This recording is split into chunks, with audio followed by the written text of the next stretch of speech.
नमस्कार, स्वदेश न्यूज देख रहे हैं आप। मैं हूं आपके साथ राखी और बात करेंगे मिशन पर साय सरकार, लाल आतंक पर अंतिम प्रहार। देश के नक्सल प्रभावित राज्यों में जारी नक्सलवाद के विरुद्ध चल रहे अभियानों को लेकर केंद्रीय गृह मंत्री अमित शाह ने बैठक की, जिसमें 8 राज्यों के मुख्यमंत्री शामिल हुए। बैठक में केंद्रीय मंत्री शाह ने नक्सलवाद खत्म करने की कोशिशों को लेकर छत्तीसगढ़ की तारीफ की। उन्होंने बताया कि जनवरी से अब तक छत्तीसगढ़ में 194 नक्सली मारे गए हैं, 801 को गिरफ्तार किया गया है और 742 ने सरेंडर किया है। बैठक में शाह ने नक्सली युवाओं से अपील की कि वे हथियार छोड़कर मुख्यधारा में आएं। उन्होंने नॉर्थ ईस्ट और जम्मू कश्मीर के 13,000 युवाओं का उदाहरण दिया जिन्होंने नक्सलवाद छोड़ा है। बैठक में छत्तीसगढ़ के मुख्यमंत्री विष्णुदेव साय ने भी शामिल हुए और सीएम विष्णुदेव साय ने बैठक के बाद प्रधानमंत्री नरेंद्र मोदी से मुलाकात भी की। छत्तीसगढ़ के मुख्यमंत्री विष्णुदेव साय से उनकी मुलाकात हुई और इस दौरान मुख्यमंत्री विष्णुदेव साय ने पिछले 9 महीनों में राज्य में किए गए विकास कार्यों की जानकारी दी। कृषि, कौशल विकास और शिक्षा के क्षेत्र में की गई प्रमुख पहल पर प्रकाश डाला और राज्य में हाल ही में हुए सफल नक्सल ऑपरेशन के बारे में बताया। प्रधानमंत्री मोदी ने इस ऑपरेशन की सफलता पर सुरक्षा बलों के साहस की सराहना की। नक्सल विरोधी बैठक पर मुख्यमंत्री विष्णुदेव साय ने कहा कि हमने पिछले 9 महीने में नक्सलवाद के साथ लड़ाई लड़ी है। इसमें डबल इंजन सरकार का भी लाभ मिला और लगातार प्रयास कर रहे हैं कि नक्सली आत्मसमर्पण करें और विकास की मुख्य धारा से जुड़ें।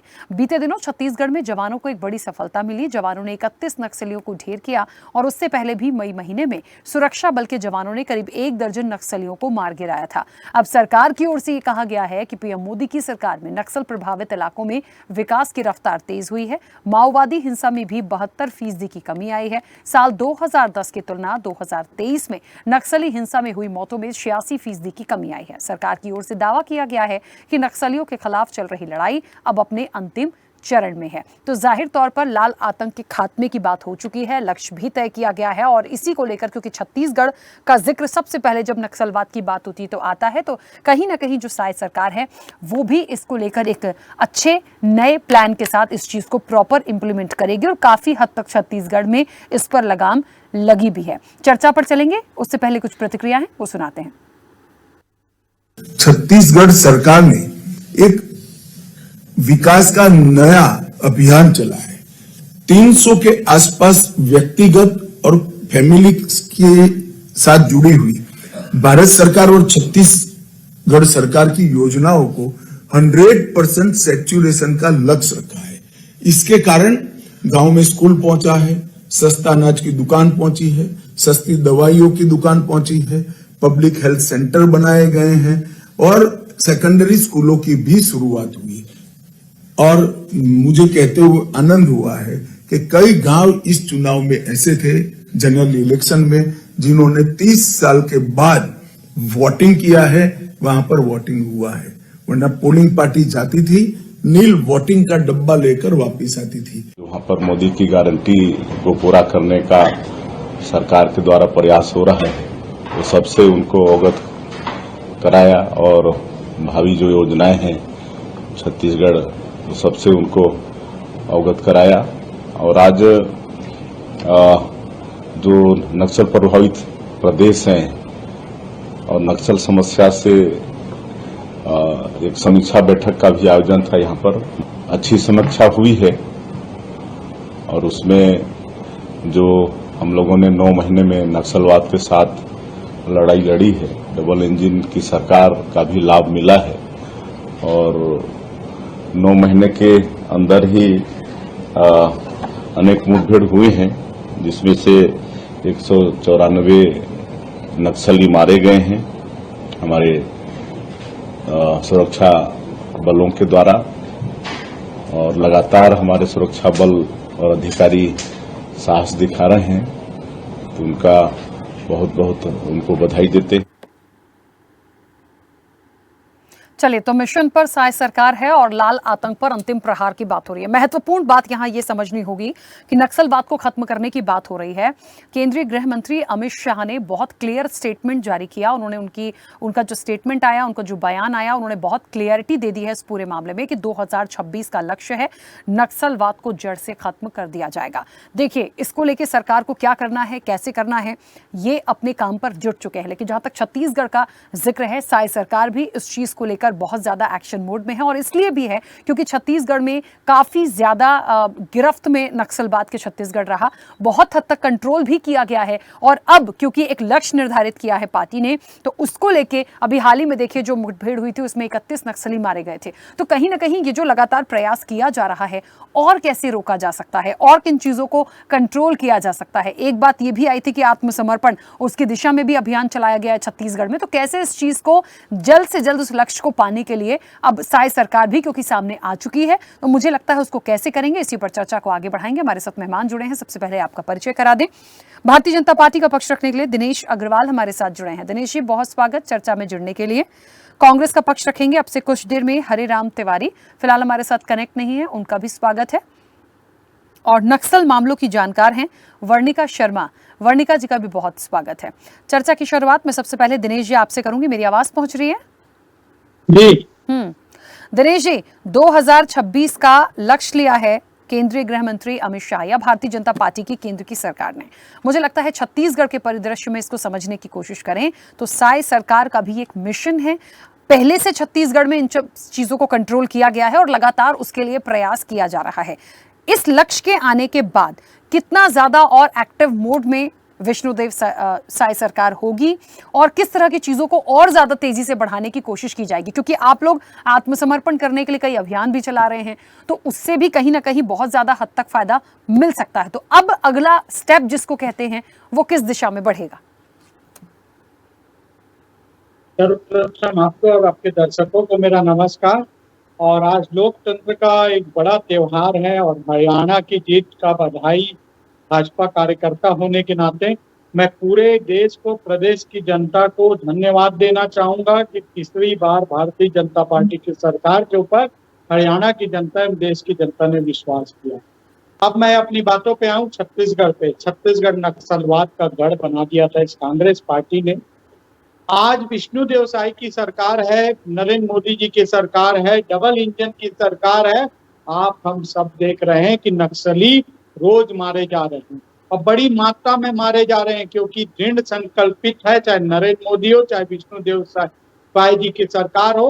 वो बस्तर का मेरा आदिवासी जो आज देश पे कट चुका था, बस्तर को नक्सलवाद का इन्होंने कांग्रेस ने गढ़ बना दिया था, वहां बेहद ही अच्छे ढंग से भारतीय जनता पार्टी सेना के साथ मिलकर के ये नक्सल मुक्त अभियान पे छिड़ी हुई है। आप हम सब देख रहे हैं 194 नक्सली आज तक मारे जा चुके हैं साल भर के अंदर, और 801 नक्सली गिरफ्तार हो चुके हैं और 742 नक्सलियों ने आत्मसमर्पण कर चुका है। ये अगर है किसी बात की पुख्ता प्रमाण तो भारतीय जनता पार्टी का है, क्योंकि भारतीय जनता पार्टी दृढ़ संकल्पित होकर इस प्रदेश में आई है कि बस्तर को नक्सल से मुक्त करना है, ताकि वहां के लोगों को शिक्षा, स्वास्थ्य, रोजगार और चिकित्सा की सुविधा मिल पाए। इसलिए भारतीय जनता पार्टी इस काम को करने जा रही है और निसंदेह जब बस्तर से नक्सलवाद मुक्त होगा तो बस्तर भी देश में सबसे विकसित जिलों में शुमार होगा। और आप हम सब देख रहे हैं कि बस्तर में नक्सलवाद अब मात्र कुछ जिलों तक सीमित रह गए, वो भी हमारे अमित शाह जी और विष्णुदेव साई जी ने गारंटी दी है कि 2027 तक बस्तर को पूर्ण रूप से नक्सल से मुक्त करने के लिए हम अभियान चला रहे हैं। और इस अभियान में बस्तर की आदिवासी जनता हमारे साथ खड़ी है, क्योंकि वो भी नक्सल से मुक्त होना चाहती है, वो भी विकास की धारा पे जुड़ना चाहती है, वो भी नरेंद्र मोदी और विष्णुदेव सरकार के ऊपर भरोसा कर रही है। और इसलिए बस्तर की जनता हमारे साथ जुड़ करके हम और हमारी सरकार सेना के साथ मिलकर, पुलिस के साथ मिलकर रोज नक्सलियों के खिलाफ मूवमेंट करके बस्तर को नक्सल मुक्त करने के लिए दृढ़ संकल्पित हो रही है। ठीक है, चलिए वर्णिका जी, मुझे सुन पा रही हैं? जी, आपकी आवाज आ रही है। हाँ वर्णिका जी, क्योंकि आप नक्सल मामलों की जानकार हैं, मुझे लगता है जो एक लक्ष्य रखा गया है 2026 तक नक्सलवाद के पूरी तरीके से खात्मे का, एक वो, और दूसरा छत्तीसगढ़ में लगातार जिसको लेकर सरकार प्रयास कर रही है, और इस लक्ष्य के बाद तो मुझे लगता है और ज्यादा एक्शन मोड में होगी। अब आत्मसमर्पण कराना है या उन लोगों को कैसे हम दूसरे फॉर्मेट में ला सकते हैं? कुल मिलाकर एक लक्ष्य है कि नक्सलवाद को खत्म करना है। किस तरह से देखती हैं? क्या 2026 का लक्ष्य आपको लगता है जो रखा गया है उस पर बिल्कुल साय सरकार भी और केंद्र की सरकार भी बिल्कुल सफल होगी, और क्या एक्चुअल करने की जरूरत है इस लक्ष्य को पाने के लिए? देखिए, मैं शुरू से ही कहते आती थी राखी जी, जब भी विभिन्न चैनलों के माध्यम से बतौर नक्सल एक्सपर्ट बुलाया जाता था तो कि दीर्घकालिक और लघुकालिक यानी दूर तक जाने वाले उपाय और पास तक पहुंचने वाले उपाय, जब तक दोनों उपाय काम नहीं होंगे, जब तक के उस जगह पे ब्लैक बोर्ड और ब्लैक रोड नहीं पहुंचेगी, 2 ब्लैक डॉट नहीं पहुंचेंगे, 2 का आंकड़ा मैं हमेशा बना के चलती थी। तीसरा, जब तक के वहां पे फियर और फायर के साथ साथ मनतंत्र को जीतने की भी कोशिश नहीं की जाएगी, तब तक के हम नक्सल खात्मे की उम्मीद नहीं कर सकते हैं। मैं आरंभ से इस बात पे फर्म रही हूं और आज भी ये बात कह रही हूं। परंतु आज हम जिस सरकार के निर्णय की और जिस घोषणा की बात कर रहे हैं कि 2026 तक का लक्ष्य है, एक गृह मंत्री जी हमारे यहाँ आके बोल के जाते हैं कि हम ऐसा करेंगे, तो ये एक बहुत पुख्ता और बहुत बड़ी बात हो जाती है कि जब हमारे राष्ट्र के गृह मंत्री ये बात कह करके जाते हैं। एक तो मनोवैज्ञानिक तौर पे देखें तो इससे सुरक्षा बलों का मनोबल दुगना हो जाता है। आम जनता, बहुत लोग बाहर जाने से पूछते थे हमारे छत्तीसगढ़ के विषय में कि बताएं नक्सलवाद कब खत्म हो रहा है, तो उत्तर बहुत बड़ा भी था और उत्तर एक शब्द में भी था कि जिस दिन वो क्षेत्र भयमुक्त हो जाएगा उस दिन वो क्षेत्र नक्सल मुक्त भी हो जाएगा करके। तो आज जब उस क्षेत्र में एक प्रकार से जो प्रेशर टैक्टिक्स है वो वर्क करता था कि कोई एक आम व्यक्ति भी उस क्षेत्र में जा पाने में एक संकोच महसूस करता था, संकोच से बहुत ज्यादा डर महसूस करता था, लोग अपनी पदस्थापना कैंसिल करवाने लग जाते थे, बड़े से बड़े पद में आया हुआ व्यक्ति भी अपनी पदस्थापना कैंसिल करवाता था और उस जगह में पदस्थापना या ट्रांसफर को सजा के तौर पे देखता था। आज आप देखिए कि दिन में परिवर्तन आया है। सबसे बड़ी बात जो अभी आंकड़ों की चर्चा हो रही थी, एक विश्लेषक के तौर पे बताऊं, आप देखिए कि आप भी जो हम आंकड़े देखते हैं, 194 मारे गए, 801 गिरफ्तार और 742 सरेंडर हुए। तो आप ये 801 गिरफ्तार और 742 सरेंडर के बीच में जो फासला हमको दिख रहा है ना, ये बहुत कम है। आप ये देखिए कि जिस दिन ये फासला मिट जाएगा यानी सरेंडर की संख्या बढ़ जाएगी, बहुत कम फासला बाकी है, तो आप ये गारंटेड मान लीजिए कि वहां के लोग मुख्य धारा में ज्यादा आ जाएंगे और उस दिन हमारी जीत हो जाएगी और कदाचित ये 2026 वाला लक्ष्य भी हम पूरा करने में सक्षम साबित होंगे। सबसे ऊपर का आंकड़ा जो 194 दिखाई दे रहा है वो मारे जाए, मतलब जो प्रेशरफुली मारे गए, मतलब कहना चाहिए कि जो एकदम नहीं छोड़ने को तैयार थे ऐसे बहुत कम लोग हैं। पर देखिए कि आज सरेंडर करने वालों की संख्या लगातार बढ़ती ही जा रही है, क्योंकि वहां का आम आदिवासी, वहां का आम जनजातीय व्यक्ति ये चाह रहा है, जब मैं उन क्षेत्रों में जाती हूं तो, कि हम क्यों मैदानी क्षेत्रों से पीछे हैं, हमारे पास क्यों वो सारी सुविधाएं नहीं है, या हम क्यों इतने आगे नहीं बढ़ पा रहे हैं जो मैदानी क्षेत्रों में बढ़ते हैं। तो उनको उत्तर सिर्फ एक मिलता है कि हम किसी प्रकार की दीमक ग्रस्त चीजों से ग्रसित हैं, सिर्फ इसलिए हम आगे नहीं बढ़ पा रहे हैं। और आज की डेट में जबकि टेक्नोलॉजी सुदूर वनांचलों में पहुंच चुकी है, तो वहां का आम जनजातीय युवा भी विकास करना चाहता है। यही वजह है कि हमको भी पूरी ताकत से, पूरी दृढ़ इच्छा शक्ति के साथ उनकी ओर अपना हाथ भी पहुंचाना है। बिल्कुल ठीक बात है। और हरिराम जी भी हमारे साथ जुड़ गए हैं। हरिराम जी, मुझे सुन पा रहे हैं? हाँ जी, आपकी आवाज आ रही है दोस्त। हरिराम जी, नक्सलवाद का खात्मा करने के लिए केंद्रीय गृह मंत्री अमित शाह ने एक स्टेटमेंट दिया। उन्होंने 2026 का लक्ष्य रखा है कि नक्सलवाद को पूरी तरह से खत्म किया जाएगा। छत्तीसगढ़ के परिदृश्य में इसको समझने की कोशिश करें तो विष्णुदेव साय सरकार लगातार इसके लिए काम कर रही थी। मैं ये नहीं कह रही हूं कि पिछली सरकारों ने काम नहीं किया, उन्होंने भी काम किया, तभी आज छत्तीसगढ़ में इतना हद तक कंट्रोल हो पाई हैं चीजें। लेकिन आने वाले समय में जो एक लक्ष्य लेके चल रहे हैं, और मुझे लगता है उसके बाद ये सरकार की जिम्मेदारी बनती भी है कि वो और ज्यादा एक एक्शन प्लान बनाकर इस चीज को आगे बढ़ाएं, ताकि छत्तीसगढ़ में भी और जो चीजें लगातार हो रही हैं उन चीजों को रोका जाए। क्योंकि विपक्ष में होने के नाते क्या महत्वपूर्ण भूमिका आपकी हो सकती है, क्या होनी चाहिए, और ये जो लक्ष्य रखा गया है उस पर आप क्या मानते हैं? देखिए, अमित शाह जी आए, शाह सरकार की पीठ ठोकी, आंकड़े गिनाए और चले गए। अच्छी बात है, उन्होंने जम्मू कश्मीर का भी जिक्र किया, लेकिन अब तक ये नहीं बताया कि पिछले चुनाव के पहले जम्मू में जिस बम ब्लास्ट में 40 जवान शहीद हो गए वो हादसा कैसे हुआ। 15 साल रमन सरकार सलवा जुलूम के नाम छत्तीसगढ़ के नक्सल प्रभावित जिलों में निर्दोष आदिवासियों की जान लेती रही। जिस दिन से छत्तीसगढ़ में भाजपा की सरकार लौटी है, रोजाना नक्सल घटनाएं हो रही हैं। हर बार शांति वार्ता, पुनर्वास और जाने क्या क्या बोलकर निर्दोष जवानों को शहादत की आग में झोंका जा रहा है। नक्सलवाद के 3 बड़े कारण हैं: आर्थिक असमानता, सामाजिक भेदभाव और राजनीतिक पिछड़ापन। मानती हैं आप? कांग्रेस की सरकार ने छत्तीसगढ़ में आने के बाद आदिवासियों के हितों में बढ़ चढ़कर काम किया, उनकी जमीनें लौटाई, उनकी संस्कृति का प्रचार किया, फूड प्रोसेसिंग यूनिट लगाई, अंग्रेजी स्कूल खोले, अस्पताल शुरू किए। ऐसे काम हुए जिससे नक्सल प्रभावित क्षेत्रों में भी विकास और सुरक्षा की आस जगी। नतीजन कांग्रेस के शासन में सबसे कम नक्सल वारदात और जनहानि हुई। आप तुलना कर सकते हैं।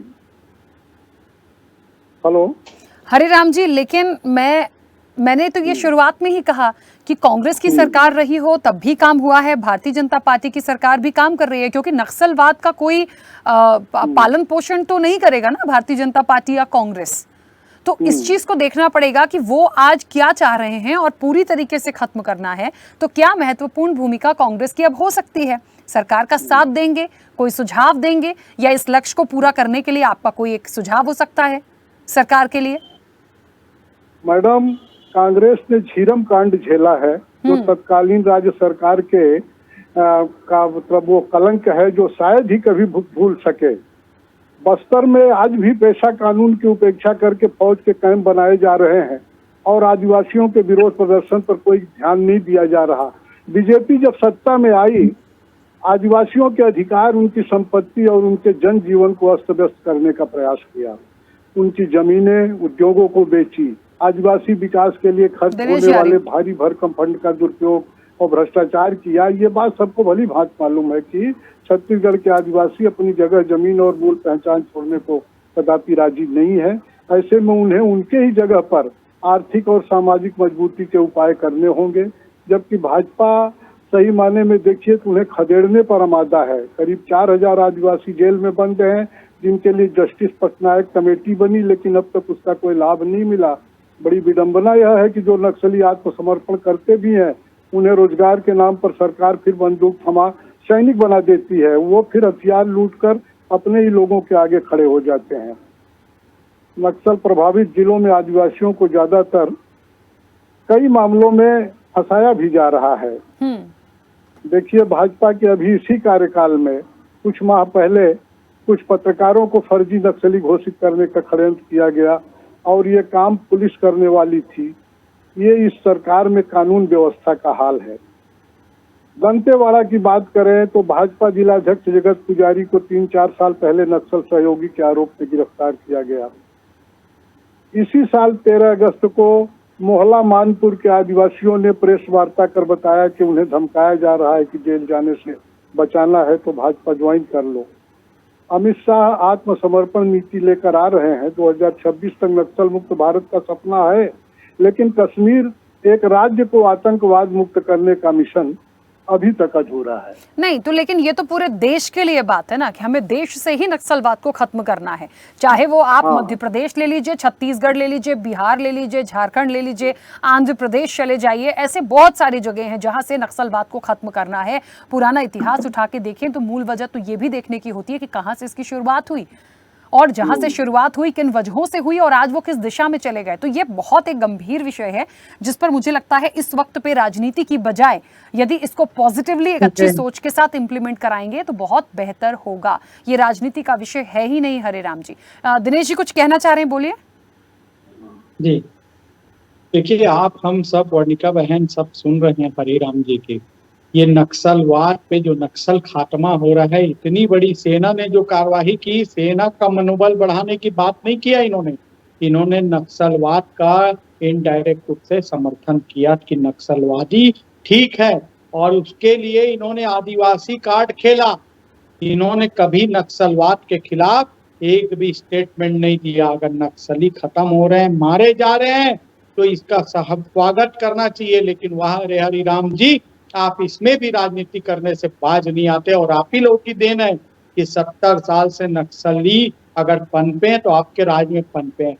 आप उस भूपेश बघेल की बात कर रहे हैं जो भूपेश बघेल जी एक स्कूल खोल के नहीं दिया आदिवासी क्षेत्र में। अगर एकलव्य कॉलेज खोला है हमने आदिवासी बेल्ट में तो भारतीय जनता पार्टी ने खोला है। अगर जगदलपुर का मेडिकल कॉलेज हो, डिमरा पार्क का 220 बिस्तर का हॉस्पिटल हो, नगरनार स्टील प्लांट हो, चाहे एनएमडीसी हो, सबको अगर हमने लाया तो हमने लाया क्योंकि जब जनता को रोजगार मिलेगा, विकास मिलेगा तो जनता सरकार के साथ जुड़ती है। हमने वो सब काम किया कि जनता हमारे साथ जुड़े और सरकार का भी नंग हो। इसी का परिणाम है कि हमने नक्सलवाद को जनता से काट करके नक्सलवाद को खत्म करने की बात की।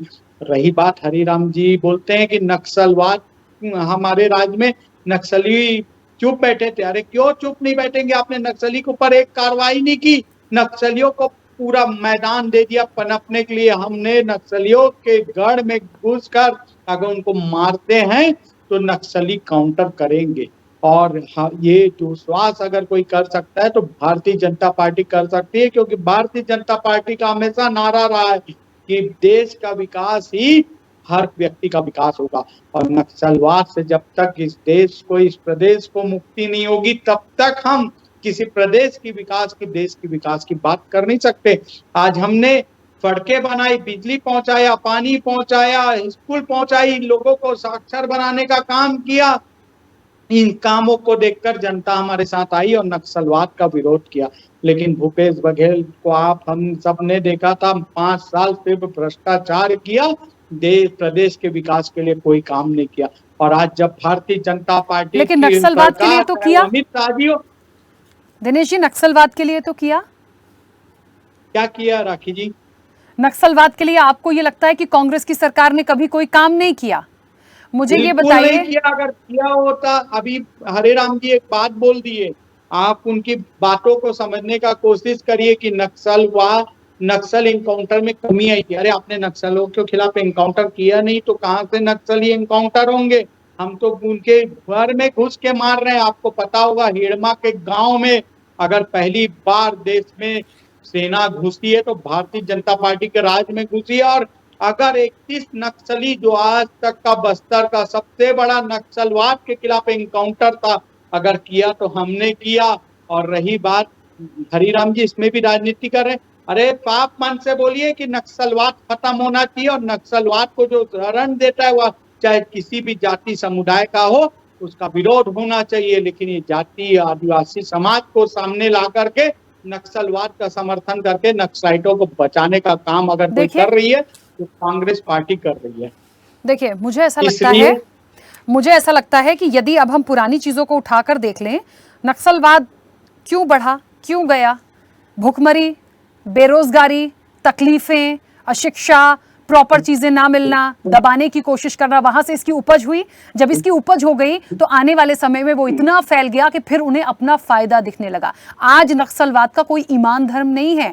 आज नक्सलवाद या किसी की हत्या यदि हो रही है तो ये देख के नहीं हो रही कि वो भारतीय जनता पार्टी है या कांग्रेस का लीडर है। उसमें कई लोगों ने अपनी जान दी है, चाहे कांग्रेस का हो चाहे भारतीय जनता पार्टी का हो। भूपेश बघेल की सरकार ने भी ऐसा तो मत कहिए कम से कम कि कभी काम नहीं किया या प्रयास नहीं किया। मुझे लगता है छत्तीसगढ़ में जब जब जो सरकार रही है तब तब उन्होंने प्रयास किया, क्योंकि इसको बढ़ाने का कोई काम नहीं करेगा। इस चीज को समझने की जरूरत है। खैर, समय की सीमा है। वर्णिका जी बहुत जल्दी से राखी जी, मैं आपकी बात को एक मिनट प्रेजेंट करना चाहूंगा। हाँ। हरिराम तिवारी जी ने आदिवासियों के आड़ में जिस हिसाब से नक्सलियों का भी समर्थन किया, आप मैं सब सुन रहे थे, तो ये क्या अच्छा साहस था? दूसरा, अगर नक्सली मारे गए तो एक भी इनकी अभी स्टेटमेंट नहीं आया कि नक्सलियों के खिलाफ बड़ी कार्रवाई हुई है। इसकी कांग्रेस पार्टी पूरी तरीके से। दिनेश जी एक मिनट, वर्णिका जी स्टेटमेंट नहीं आया। वर्णिका जी, मुझे तो लग रहा है यहाँ पे मैं बोल रही हूँ सियासत का विषय नहीं, पर हो रहा है। वो कह रहे हैं सब उनने किया, भूपेश बघेल सरकार ने कुछ किया ही नहीं है और अभी भी वही सब बातें। तो ऐसे तो कहाँ, मतलब मुझे नहीं लगता कि इस तरह की बातें इस वक्त करने की जरूरत है। देखिए, आप बिल्कुल सही कह रही हैं। जब हम अन्य राज्यों से जॉइंट ऑपरेशन करके एक बड़ी मुहिम पे मुस्तैद हो चुके हैं और बिल्कुल टारगेट ओरिएंटेड वर्क कर रहे हैं, चाहे वो स्ट्रेटेजिकली हो, चाहे वो टैक्टिकली हो, हम दोनों ही मोर्चों पे अब काम करने को तैनात हो चुके हैं। हमारे सुरक्षा बल जवान बहुत मुस्तैदी के साथ काम कर रहे हैं। तो उस समय पे हमको ये जितनी भी पॉलिटिकल पार्टीज हैं, उनको भी एक मोर्चे पे आ जाना चाहिए और एक साथ जो नासूर है छत्तीसगढ़ के लिए, ये जो नक्सल संघर्ष है, इसको एक साथ मुस्तैदी के साथ समाप्त करने के लिए आगे बढ़ना चाहिए। एक्सचेंज ऑफ फायर के साथ साइमल्टेनियसली एक्सचेंज ऑफ डेयर भी होगा, तो निश्चित ही हम सब एक दिन छत्तीसगढ़ को नक्सल मुक्त छत्तीसगढ़ के रूप में देख सकेंगे। वर्णिका जी, मैं बीच में रोकूंगी क्योंकि समय की सीमा है। आप सभी मेहमानों का बहुत शुक्रिया इस चर्चा में जुड़ने के लिए। तो केंद्रीय गृह मंत्री अमित शाह का एक लक्ष्य 2026 तक नक्सलवाद को पूरी तरह से खत्म करना है और अब इसी मिशन पर साई सरकार भी है। हालांकि पहले से भारतीय जनता पार्टी इसके लिए काम कर रही है, लेकिन अब ज्यादा एक्शन मोड में नजर आ रही है। तो इस लक्ष्य को पाने के लिए बहुत सारे काम हैं जिसको करने की जरूरत है। फिलहाल चर्चा में इतना ही। बने रहिए स्वदेश न्यूज के साथ। सबसे पहले देश।